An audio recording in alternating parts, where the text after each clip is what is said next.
Hey, and welcome back to the channel. So I went around YouTube looking for guides on loadouts and how to improve on Apex Legends, but nothing really stuck with what I felt should be shared, just my own personal opinion. A guide to give you real advice and tips even as seasons progress, a video that you can look back to on how to improve your loadout choice. Let's begin. We're going to go in-game, but first let's discuss the type of player that you are. Now, for this portion of the video, I want to cover the type of player that you are. The whole goal of this video is that in 10 seasons, regardless if a weapon or loadout gets buffed or perhaps gets nerfed, you can look back this video and make a very informed decision on the type of player that you are and whether you should be using a close range setup, mid range, and long range. So let's break this down. Now, what I'm going to do next is I'm going to cover based on one legend each, from offensive, defensive, and recon, and potentially the type of loadout that you'll utilize. Now let's say you're using an aggressive legend such as Wraith. Wraith can definitely use a loadout that is more close range because Wraith can get in and out of a fight pretty confidently. So if we use a close range setup such as like an R99 in Peacekeeper, that could be a potential setup for you. Now, when we go in-game in just a moment, I'm going to explain the pros and cons of each of these setups in a realistic scenario.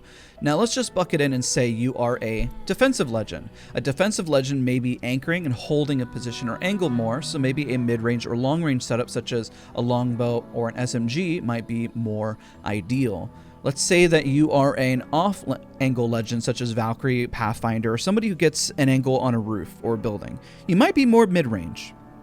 You might grab yourself an R301 or perhaps a EVA 8 or a secondary weapon that will be able to help you in your encounters. Now, what I want you to do is really identify the type of player that you are, whether you play defensively, whether you play offensively, or you are the type that takes off angles in a various position in a scenario. Please keep in mind these are very basic setups, but I want to get your mind thinking in this direction of the type of player that you can be and how to branch out and do different things. If you struggle with a certain area, I highly encourage you to try different setups. Just because Watson may be a defensive legend doesn't mean that she can't get close and personal in game. So now let's talk about each of these setups: close range, mid range, and long range. So let us discuss a close range setup. Now, close range setup is going to be your SMG and your Peacekeeper. So that's an example. Remember, the goal of this guide is to make sure that you have the resources always available to you, so you'll never need a guide to teach you what loadout that you should be utilizing. So you'll see that little speck over there. That individual is an opponent.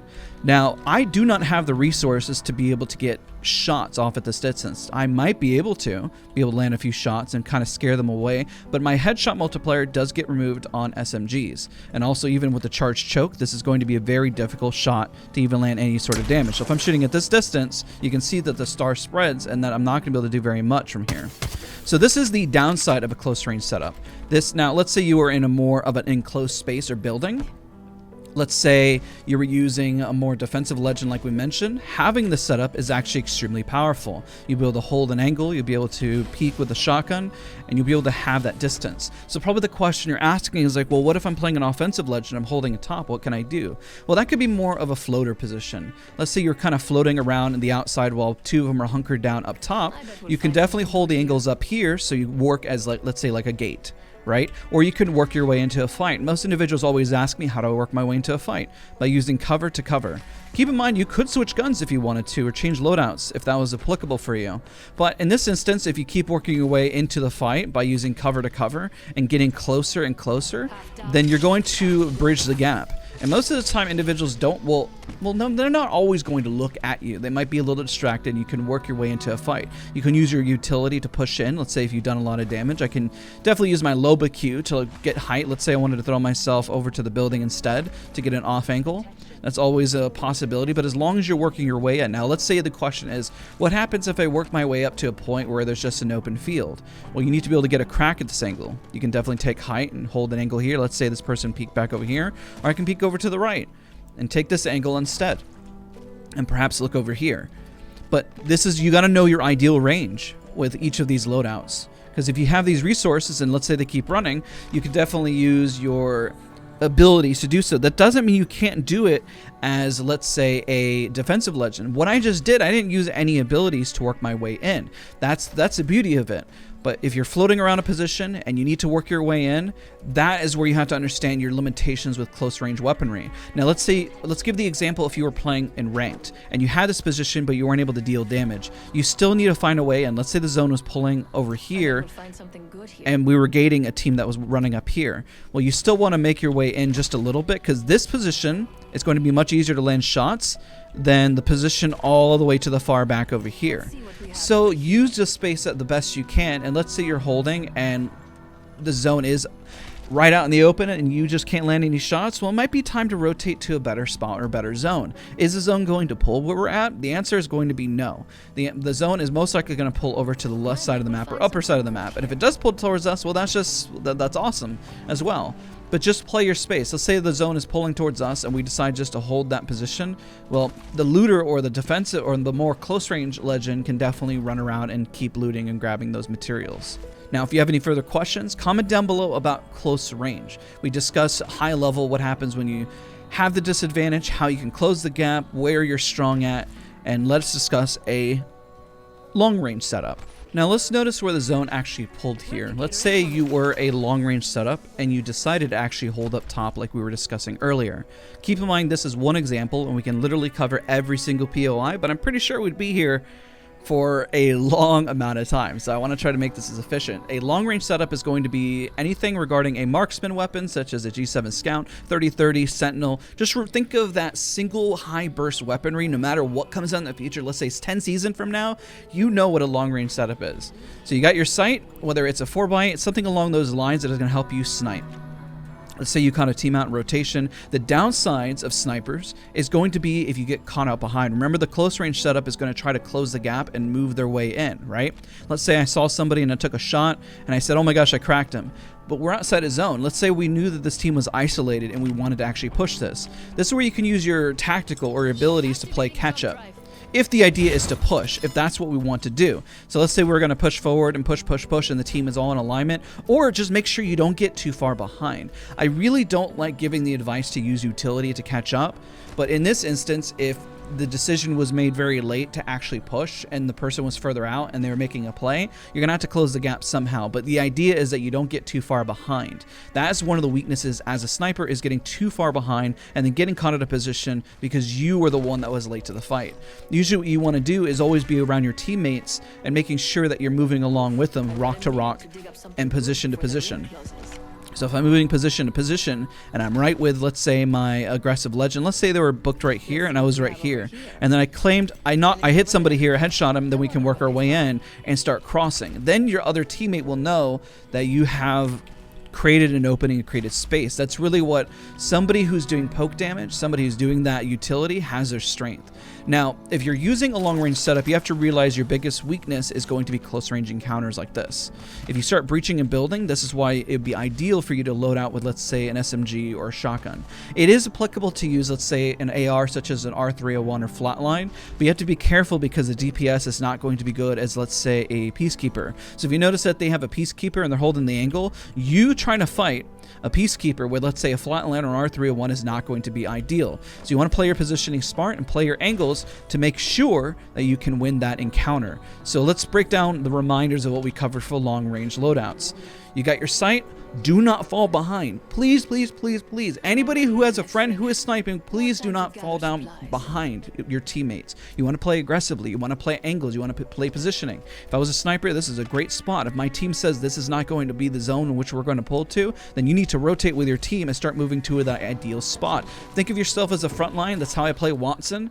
I usually play with like a sniper in a really close range loadout, and then I start making the push and working my way in to the zone and into the fight, depending on where we're going to move and where we're going to stay, because I usually have the gen next to me to be able to have that utility and have that strength. So now, the downside also, as the zone starts closing, snipers and long-range weaponry become less effective unless you are in an open space like this where you're able to kind of see everything that happens. So just as a tip for close range, remember the strength happens as you keep going into the zone, and at the openers at the very start are very strong for snipers, but if this zone is very close range at the end, you might consider wanting to at least remove the sniper and grabbing something off a box such as an AR to complement your loadout from mid-range to close range. So with that, let's talk about mid-range. A mid-range loadout is going to be something that you see in terms of like an R301. So we're going to load out with a little bit more ammo. This is not what I would ideally tell you to load out with, but in terms of grabbing so much ammo and removing grenades. But we're just doing this for demonstration purposes just for today, just in case, because at this point we are in a live environment in case you haven't noticed. So if you're going for mid-range specifically, in R301 specifically with, let's say, an Evade, Peacekeeper, anything along those lines with high burst, sometimes an R301 paired with another spray weapon may not be ideal. So you might want to grab yourself something that has some sort of burst with it. Now, you can interchange the long range because you can use a wingman that is flexible at both long range, mid range, and close range because it's high burst loadout. There are some loadouts that can be very, very flexible in that regard. And so as new loadouts keep coming out to Apex, just kind of keep that in the back of your mind. What can I use this as a strong utility for either close range, mid range, or long range? Some people are really fantastic at using their mid range at close range, let's say like an R301, and some people may be able to headshot you with a Sentinel around close range. Now, the biggest tip I can provide as well, let's say you're not very strong, and I'm going to rotate a little further into zone because we are probably going to run into a squad here. Let's say you're not very strong at a certain range. That is why you need to aim train and that you need to go in the test range and get used to every single loadout imaginable. You don't want to get caught in a situation where you're not strong with a specific loadout. Let's say that the team is anchoring and we're holding, let's say, up top, and we have to hit this from range. Let's say you're not comfortable at this range. You have to be comfortable at this range, so you need to train for it. When you train for it, well, that's going to be the beauty of how you improve and make progress. So that's the biggest takeaway. Let's say we're in a close range fight and you keep whiffing and you just keep going everywhere. Well, that's when you need to slow down your shot and practice your close range. Now for mid range, you have the flexibility of being both a bit long range. You'll probably see individuals like Hollow where, you know, they're able to land a nice recoil spray from a very far distance. Now, that you can push loadouts to be more effective at different ranges. Let's say like the mid-range would be, let's say, wingman mid-range to close range, but you can land your shots a mile away if you really know how to land them. And that's where training comes in to improve your area flexibility. So keep that in mind whenever you're choosing a loadout and what your strengths and weaknesses are. Let's say you're playing an off-angle legend, like I mentioned, you sometimes may be getting in close and personal, and you may want to pull out that shotgun loadout such as Eva Peacekeeper in this scenario, or other scenarios where you may actually want to use the R301 as you're getting up close and personal as well, because there are different ways you can achieve this result. Now, I want you guys to ask questions down below. I really wanted to create a guide that was going to give you all the resources and tools to ensure that no matter what season you're playing in, that your mind is always thinking like this. So let's use the last team. I'm probably not going to win this. I don't necessarily have a mag, but you see this Vantage? I have a mid-range loadout, which means I should be able to land my shots from here. If I shot with the EVA 8, I can't do that. But I do have a 2x4, so the Vantage is looking at me. I hit her for 61. So this is a good opening right here for me to create an angle, but if I get shot, now I need to reposition. So if I reposition, let's say I had only an R99 and a shotgun, I would need to wait for one of them to make a mistake in this encounter. So if we're piecing it all together, the Vantage is trying to get an off angle, and I'm trying to hold the angle here and trying to get some shots in. Now, if I had a mag, this would definitely be a lot easier. These guys have clearly been playing the lobby for quite a bit of time already, and I've been commentating and just giving advice. So let's say I were to change. This isn't a bad loadout. This is both mid-range and long-range now at this point. I'd have a little bit of flexibility in terms of what I can do. If I repeat the Vantage and I get hit, that's what's going to happen. So that's another tip, and they're going to push at this point. Now, what I could do, I was going to reposition, but I was also going to give the tip there for Vantage that if you re-peek, that you're going to take a lot more damage. And I don't know, somebody was asking me for Vantage tips in my DMs, and there you go.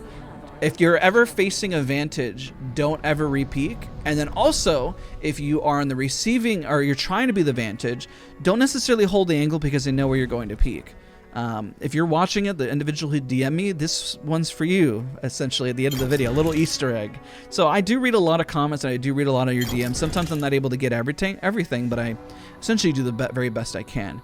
Again, I want to thank you guys so much for watching all the content on the channel. Hopefully this is very educational and helpful for you, and not just one of those other videos on YouTube that just doesn't give you the information that you're looking for. Remember, for those that comment that will say, and I try to reiterate many times in the video, well, Daz, this video didn't give me a specific loadout to load out with. I want you to step away with the tools. They say, this is a saying, that if a man learns how to fish, he will never go hungry. So I want to teach you how to fish, and I want you never to go hungry. I want to teach you about loadouts and the thought process behind what you're utilizing, the strength and weaknesses of it, so then you never have to watch another guide again. I mean, hey, I wouldn't mind you coming back and watching guides and keep giving me views, but at the same time, I'd rather you learn how to fish and be very self-sufficient on your own. So hopefully that gave somebody out there the ability to do so. If it did, then I feel like it did my job today. Thank you guys again, and I'll see you guys all in the next video.